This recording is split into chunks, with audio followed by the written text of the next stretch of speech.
Salut les jeunes gardiens du jardin, prêts pour une toute nouvelle aventure aujourd'hui? Eh bien, c'est parti!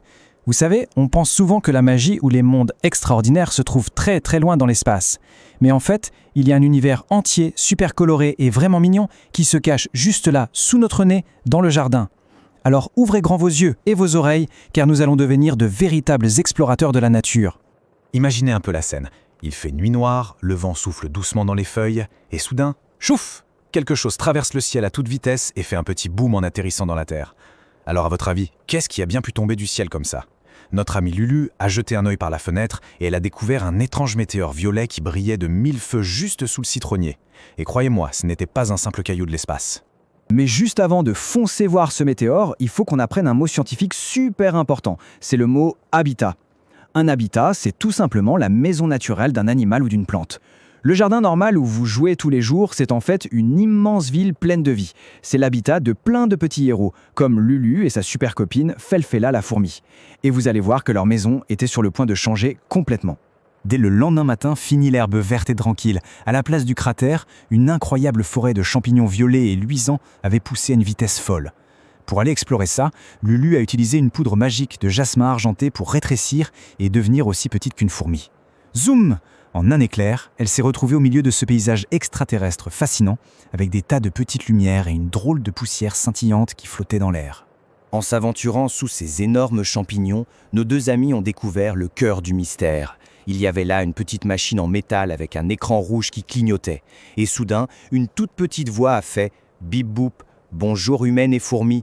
Voici Tico, c'est un minuscule robot explorateur, pas plus gros qu'un pois chiche, avec des yeux ronds absolument adorables. Et devinez quoi, c'est de son petit avion en papier scientifique qu'était tombée cette fameuse machine à fabriquer des champignons.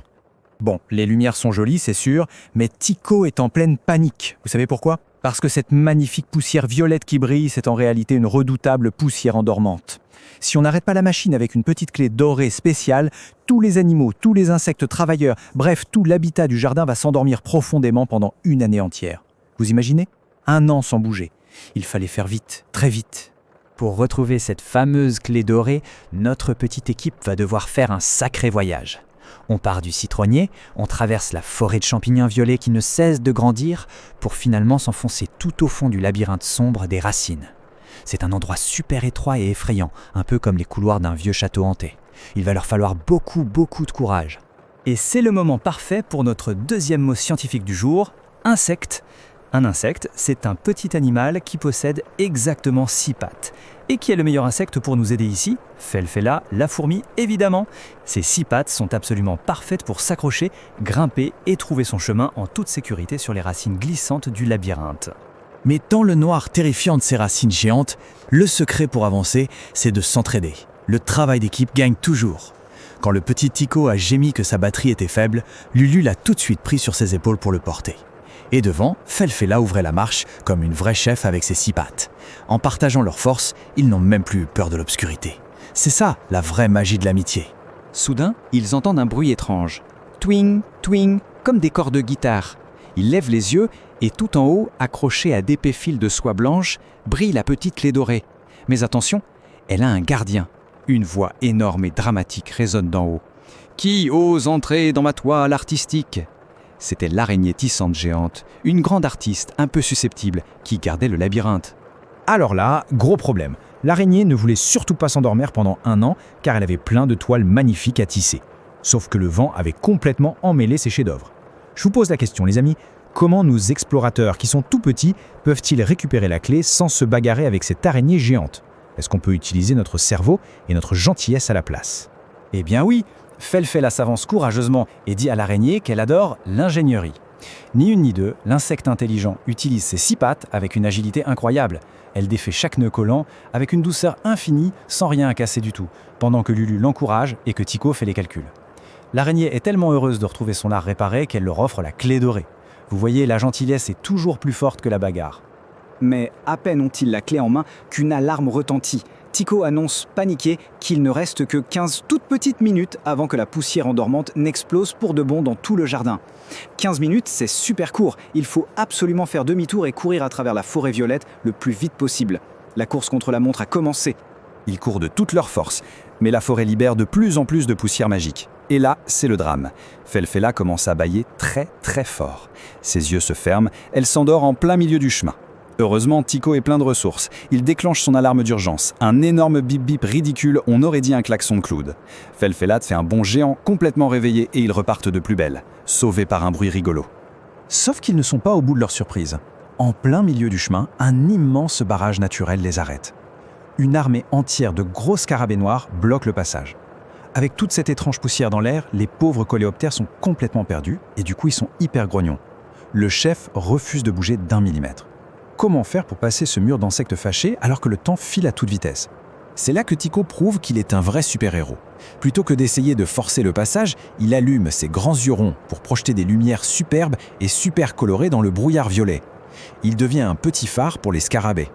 Fascinés par ces belles couleurs, les gros insectes se calment tout de suite et suivent la lumière avec douceur, s'écartant gentiment du chemin. Encore une fois, guider et aider fonctionne tellement mieux que de se fâcher. Allez, on retient son souffle. Le compte à rebours de Tycho affiche 1. Une seule petite minute. Les vents violets soufflent dans tous les sens. La machine fait un bruit strident et épouvantable. Ils sont enfin devant la machine, mais la pression est énorme. C'est maintenant ou jamais pour placer cette fameuse clé dorée.